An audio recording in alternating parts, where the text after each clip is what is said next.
The trust issues continue with the Bloodline. That was a main theme on this week's edition of WWE Raw, which was a tape version from Saudi Arabia, the fallout from Crown Jewel, and everything that happened on Saturday. And now we're officially on the road to Survivor Series, and they did set in motion several things on the show that seemingly leading us into some big matches maybe for Survivor Series and some other big shows on the horizon for WWE. Of course, there were two new challengers crowned in terms of getting opportunities at their specific world champions. And of course, we did have the stuff with the Bloodline, which we'll get into, which seemingly leads to a big segment on SmackDown on Friday. But before we jump into that, I keep telling you guys, be sure to follow me on Twitter at WrestleBlake. Click on that link in the description and pinned comment below.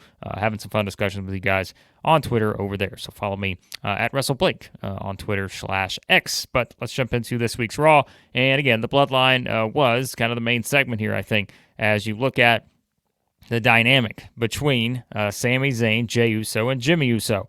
And we said to get to this big match at Survivor Series, to have the Bloodline versus the Bloodline, you're going to need to really push the idea that this particular version, yes, you're getting everybody back on the same page, but do they really trust each other? And that was the main theme here with Sami Zayn, Jey Uso, and Jimmy Uso. And, Sami tries to explain his actions, and he's trying to, again, kind of set things up to where he and Roman Reigns had the collision as they were both going for Solo Sikoa. We knew the obvious next step after that is to have maybe Jey, maybe Jimmy question whether Sami Zayn meant to hit Roman Reigns, which, again, we all know the answer to that, but that's the way they're playing it up here. And so the back and forth between Sami and Jimmy, Sami's talking about Jimmy's history with the group and all of that, and how Jimmy's been the one that's kind of turned on everybody, seemingly at every turn, every opportunity. It's been Jimmy as the person who has kind of, just continued to follow the lead of the tribal chief Roman Reigns, and that has kind of been, sort of the message that Sami was sending here with Jimmy. And then, of course, you have Jey kind of come back around to Sami because Sami did try to save him at Crown Jewel, so he's calling him part of the family. You got the fans chanting Sami Uso. So Jey seemingly a little bit back on board here. We know, last week it was all about Jey pushing the idea that Sami wasn't family, but now he's kind of back on board because he saw that Sami has his back. And again, this is the dynamic you're pushing, is can these guys, even if they all seemingly agree that they're okay right now, even if you get everybody back on the same page, let's say on Friday, which I don't think is necessarily going to be the case just yet because you still have weeks and weeks to go. We know everyone has different motivations. Everyone has a different history with the other members, and so that's always going to be in the back of your mind, and that's what I think makes this so good, is that at any time, just because some of these guys feel like they're on the same page for that 1 second, we still know that Jimmy and Jey could at any point snap on each other, right? And we know that's the case with everybody else, and so I think on SmackDown, we are going to get something interesting, and you see kind of this visual here where, Jey is continuing to try to pull Sami back into this thing. Sami says he's out, and Jay's like, well, hang on a second. You are part of the family. Come on back in. And, of course, again, we're all leading to this big segment on SmackDown on Friday. But, you can see the reaction from Jimmy. And I think, like we said, this is consistent because this is what you need to keep pushing the idea that Jimmy is not so sure about this, right? Sami, as we know now, not so sure about this because we've said the biggest kind of rivalry you have here still has yet to be kind of, untangled. And that is the one with Sami Zayn and Roman Reigns because of everything that happened throughout their history together in the Bloodline. But, of course, that one big moment where Sami is hitting, Roman with the chair at the Royal Rumble, that leads to, a match between the two down the line, all that. But that is still something where how do these two come back together? Now you've got Jimmy a little hesitant, wondering, what are you doing here, Jey? We can't trust Sami. Sami's throwing it back at Jimmy. And so it's kind of set up pretty well here as we head into that big segment on SmackDown. And I keep telling you guys, right, you're going to have, these kind of, this side eye from Jimmy. You're looking at Jey like, come on, man, you can't be serious about trying to let, Sami back into this. And you're going to have the same sort of reactions from different guys here as we move forward. But I still think we're at that point where they're not going to be able to solve this on SmackDown. I'd be shocked if everything is just fine and dandy, right, coming out of SmackDown. So you've got to get Paul Heyman back in the mix. The wise man has to put together the plan to be able to get everybody back together on the same page, knowing that if they don't get back on the same page, right? This is what WWE, I feel like, has to push here, and I'm sure they will. The stakes in this match have never been higher, right? At War Games. It's never been higher because it's all about the bloodline. It's all about saving the family, right? If they lose to Solo, then it's Solo's world moving forward. I mean, he is in charge of the bloodline, right? Everything is in Solo's hands, and as we've seen, that's not good because we've seen what Jacob Fatu can do. We've seen what the Tongans can do. And so this version of Solo was created for a reason because they're more ruthless. They're willing to do anything it takes to get what they want. And of course, that is a little bit different than what the original bloodline became with Roman Reigns. And so, again, did we see Paul Heyman on SmackDown on Friday? I assume that's a possibility, or they want to milk this a little bit longer, knowing that, like we said, we've still got, less than 4 weeks now until Survivor Series. Do you drag this out, another week or two, maybe with Heyman coming back, or maybe, like we said before, maybe Heyman doesn't come back at all. Maybe he comes back, right before Survivor Series, after something like that. How does The Rock play into this? We've discussed all these possibilities, but for now, things are on course here. We still got to get these guys. They're all going to be in the same ring on SmackDown.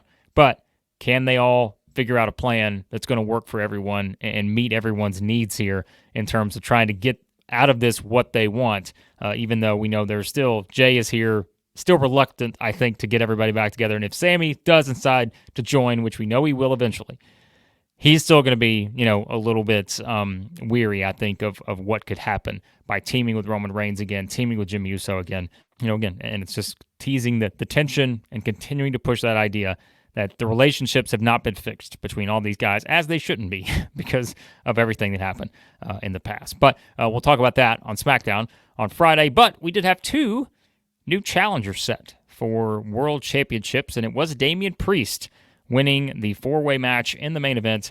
And not a surprise, right? Because I think when we looked at this, we knew, and we talked about this in the Crown Jewel reaction show on Saturday, we knew that Seth Rollins was going to be taken out by Bronson Reed. That just seemed very obvious. After Rollins beat Reed in the match, you're like, okay, we know where this is headed. And it was Bronson Reed who came out and not just destroyed Seth Rollins, but he also, took it to Sheamus, took it to Damian Priest, and of course you had Dominic hiding from him, all that. But makes sense because we said I just did not think the Bronson Reed Seth Rollins thing was going to be a one-match deal, and clearly it's not because you have Reed, cost Rollins the opportunity to the championship, and we knew too, just did not think they were going to put Seth Rollins back in the title picture this early. I still feel like that is probably going to be saved for WrestleMania season. Again, whether that's Punk versus Rollins for the title at WrestleMania 41, whether, they have a match or maybe the winner comes out as, going into the next kind of chapter the next year, chasing the championship, those kind of things. So, so Rollins gets taken out of the equation. We just didn't think Sheamus was going to win this match. Just did not, even though a Gunther versus Sheamus match, you were going to get a banger, but didn't happen here. So Sheamus out of the equation, and you knew it was going to come down to Priest or Dominic. They've really been pushing the idea that Dominic can be the world champion. Unfortunately, those hopes are going to have to wait because it was Priest being able to catch Dom off the top here, hitting the South of Heaven, and getting the win. So the match we knew was going to happen again at some point is going to happen. We still don't know exactly when, though, right? You seem to think that it's going to be at Survivor Series, but as we've said, there have been reports out there that Gunther versus Priest was kind of slotted for a Saturday night's main event show. Still a little time to figure out exactly when that's going to happen, even though the way they've done it now, Survivor Series makes the most sense, right? But we'll see exactly how it plays out from here. But yeah, again, I think we said Priest had to get away from the Judgment Day stuff. He's still intertwined with them in terms of having matches like this where you're still interacting with Dom and all that. But his goal had to be to get back that world championship. Otherwise, it would have made no sense because he had become the world champion. There had been criticism of Priest as champion, all this other stuff. And so he loses it to Gunther. He's got to want that back. He's got to want that opportunity to win his championship back. And so he's going to get that chance. As I said before, I don't think it's going to happen right now, but still, I think for Priest, this is what he should want. And so he now gets a chance to do it, and we'll see what's different this time, right? Because when you have these kind of rematches, you want to feel like something's a little bit different, especially for the guy who lost the championship. So you want to see a little bit more of that kind of hardened edge a bit for Damian Priest going into this, next match with Gunther and such. So I think of the competitors, Priest was the right call. I know I've seen some people say, oh, Priest again, all this, but again, of the four they had in the match, I think this was certainly the right move to make. We said just Gunther versus Dominic. It's a weird match, but I just never thought they were going to go that direction against Sheamus. I don't think has been built to that point right now to get that kind of world championship match. Because it seems like they're still going to continue something with Kaiser. You kind of had that backstage interaction with Gunther. It's kind of not really threatening Kaiser, but you almost had kind of a scenario where Gunther's telling Kaiser, we need to handle this business with Sheamus. And then again, Rollins was just not going to be part of the picture due to Bronson Reed. So Gunther versus Damian Priest is set, and we'll see what they do to get to that rematch. And speaking of the other challenger now, we know Liv Morgan's got a challenger for her women's world title, and it's going to be IYO Sky, who won the Battle Royal that kicked off the show, kind of an impromptu thing put together by Adam Pearce. IYO, I thought, again, of the group, makes a lot of sense. I mean, the only other ones that I felt like you could have put in that conversation would have either been Bianca Belair or Jade Cargill, but clearly they're going to kind of go that route now of having Liv and Raquel team up to face, Bianca and Jade. And so that is an interesting development, I think, and we did have something here, not to make IYO Sky the afterthought as the next challenger, but they did start off the show, and you guys know we talked about this going into Crown Jewel. If they were going to lose those tag team championships, Bianca and Jade, you wondered were they going to start teasing some of that dissension, right, between the two. Well, they didn't do it at Crown Jewel, but now you've kind of got something where the heel, Liv Morgan, starts bringing up the idea, well, you two maybe have seemed all fine and dandy to this point, right? But I know that the only reason you two are staying together is because you have those tag team championships. You both want the same thing. You both want to be the most powerful force, in women's wrestling. You want to be at the top, and you're fine for now. But trust me, it's going to break to do the one-on-one match between Bianca and Jade at WrestleMania 41. It makes sense to start planting some of those seeds because to this point, we've not had any of that. So the fact is you have Liv Morgan, who's not afraid to say what she thinks, bring it up, and I think that was actually a pretty good touch because you didn't necessarily have to do it in a match where it's just kind of your cliche, one person accidentally hits the other or something like that, right? You have the heel bring it up and put it into the universe to where, okay, maybe she's not, saying a lie here. Maybe she's a little bit right about some of this, but we'll see how that plays out when they have this tag team match because I think that is going to be interesting. Do you then have a little bit of some miscommunication, something like that, to now plant that in your mind even more that Bianca and Jade, yes, they're the tag team champions and all this, but are they really a team, right? And maybe you have some of that because it was Liv who brought it up. So we'll see what happens in that tag team match between the two next week. So, but back to IYO Sky. Like I said, I think she's the best challenger. You have her going up against Liv. Do I think she's going to win the belt from Liv? At this point, it's hard to see, right? Because you wonder what exactly the plan was before the Rhea Ripley injury and all that. You still feel like Liv is kind of in a position. I mean, she just won the Crown Jewel title. I just feel like, again, they are all in on Liv Morgan. And right now, I just don't know that I see a title switch. You could, I suppose, do a bit of a switch. Maybe if you wanted to do that before, maybe switch it and Liv wins it back or something. If you don't want to necessarily keep the title on Liv all the way through WrestleMania 41, where you would think that if I'm just going to assume right now, if you're having to pick the women's world title match at WrestleMania 41, right now I'm picking Liv Morgan versus Rhea Ripley. I just think that's a match that they are going to get back to when Rhea's back, and maybe that's through Rhea winning the Rumble, those kind of things, but that's still, and I know for some people, like we said, it's kind of, that story dragged a little bit for some people, post-Survivor Series and that kind of stuff, but there's a story written in now with, once again, injuries playing a factor. It's kind of the way this story started. There's another scenario now where Rhea is actually out injured, and you can go right back to it. So is that kind of that big moment for Rhea? But, again, I think IYO Sky is an interesting one because she's as consistent as it gets. And so putting her in this position, there will be a lot of momentum, I think, from fans behind wanting IYO to win this championship. And I don't think it'd be the worst thing in the world. I just think it's going to be interesting to see, can they actually build that up and put that as a believable thing? Because, Liv has just been absolutely on a roll right now. So, but still, I think it's going to be a good match, and it does give you something different, as we've said, because it's really all been about Rhea and Liv for the longest time with this world title. now you have someone else kind of, put in the spot. And so I think at least that gives you kind of a little bit of a change of pace here for that. But beyond that, I mean, I think those were kind of, again, your biggest things here on Raw this week. You did have, kind of pushing the dissension still with the New Day. And also it was announced afterwards they're going to do a 10-year anniversary edition of Raw for the New Day, which we know something big is going to happen on that show.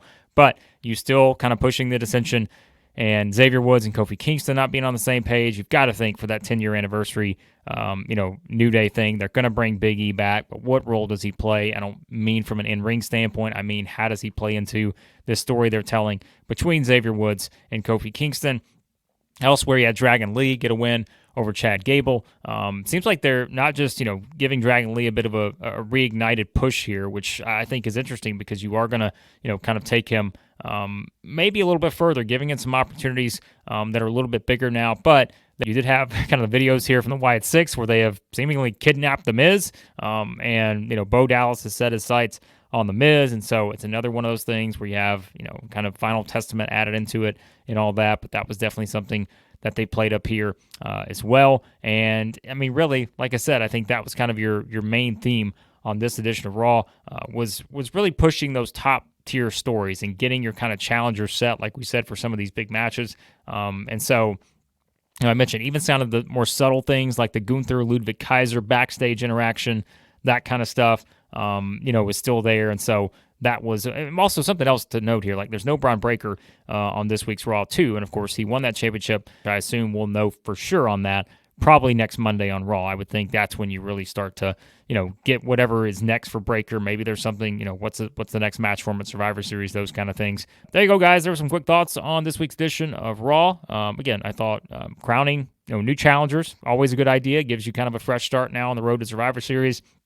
And we set up a big segment for SmackDown on Friday with the Bloodline. But want to know what you guys think? What'd you like? What didn't you like on this week's edition of Raw from Saudi Arabia? And again, as always, hit that subscribe button, hit the like button on the way out. Always appreciate the feedback, guys. And again, let me know your thoughts on this week's edition of WWE Raw.